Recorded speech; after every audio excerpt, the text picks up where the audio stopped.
If you're not willing to go in there and face yourself, you're not gonna find anything. You're gonna live right here on surface, man, right here on surface. So if there is an ending to this world and there is somewhere to go and there's a judgment, you're gonna get there and you might see a chart. And that chart may tell you who the f you should have been. And now you get the rest of your life to think about that. Man, I could have lived a much better life if I just would have just suffered a little bit more. If I just would have went in that and realized I had so much more. But fear and the 40% and living here versus living here, being afraid, stop me. Your biggest enemy, the most important conversation you will ever have in your life is the one you have with yourself. You wake up with it, you walk around with it, you go to bed with it. Eventually, you're going to act on it, whether you're good or bad. You have to. That's why the whole thing about this book I have, it's about you. It is about you. It's strictly about you finding who you are. So many people die, live 100 years, never fucking know who they are. Never know who they are. You have to look in that mirror and know this. There's so much more in here, man. Because I can literally right now be a 300-pound guy spraying for cockroaches still to this day if I did not look in that mirror and say, there has to be more to this. This can't be it. And then willing to go into it, dive deep into it, and give all I have to find it. So that's what all that's about. Let's say there's 10 people in this room and we're all mediocre. But I'm the best of the mediocre people. I now think I'm great. I'm great. We surround ourselves around people that make us feel great. They tell us what we want to hear. The second we put ourselves amongst the uncommon people, we don't like that feeling, that challenging feeling of that person who's waking up at 3:30 in the morning and say, hey, push your shit on, we're going for a run. We don't like that challenge. We like that person who says, hey, you know, man, I don't feel good today, man. And they say, oh, it's okay, brother. We'll take a day off, man. We'll get a pizza and watch the game. We like that. We love that feeling. Why? Because you understand, man, we're good, bro. We don't want that motherfuckers like this. Hey, man, no, bro. Get your fucking shit on, man. Stop being a punk. We don't want that in our lives. We don't want that person who's constantly challenging our weaknesses. We want that person who's constantly, you know, making us feel nice and good and secure in ours. That's the mediocrity of life.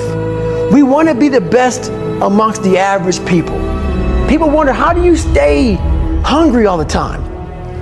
Because after I accomplish something, I don't sit back like a lot of guys who graduate buds, graduate this, graduate that. They get comfortable. They wonder why I'm getting weak, man. I don't know, I lost my edge.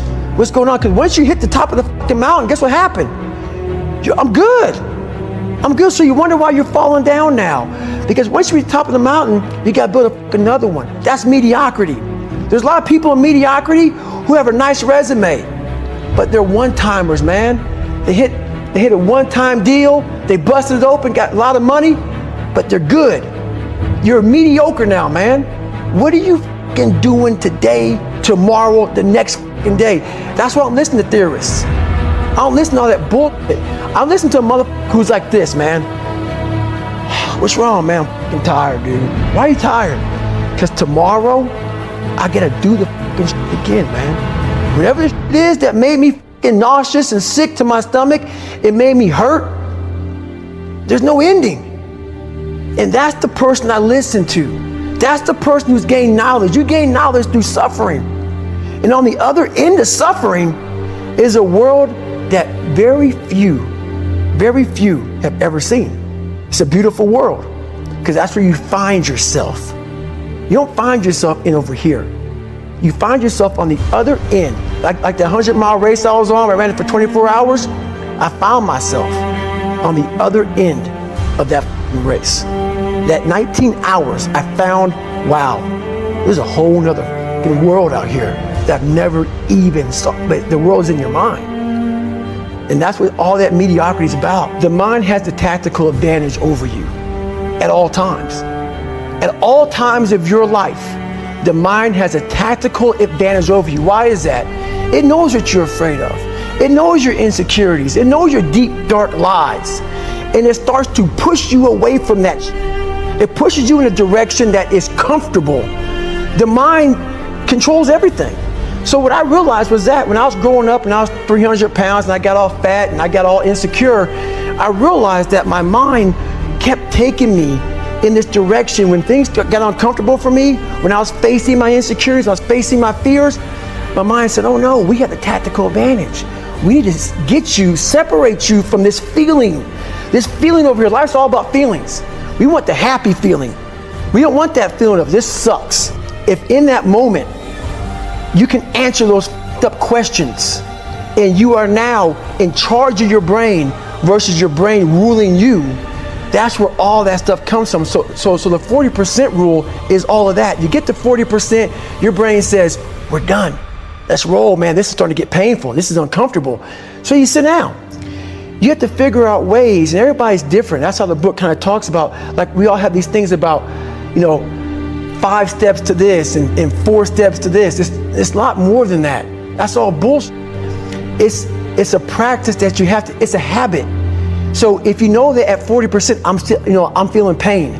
At 40%, I'm feeling pain. That's where the 40% rule kicks in.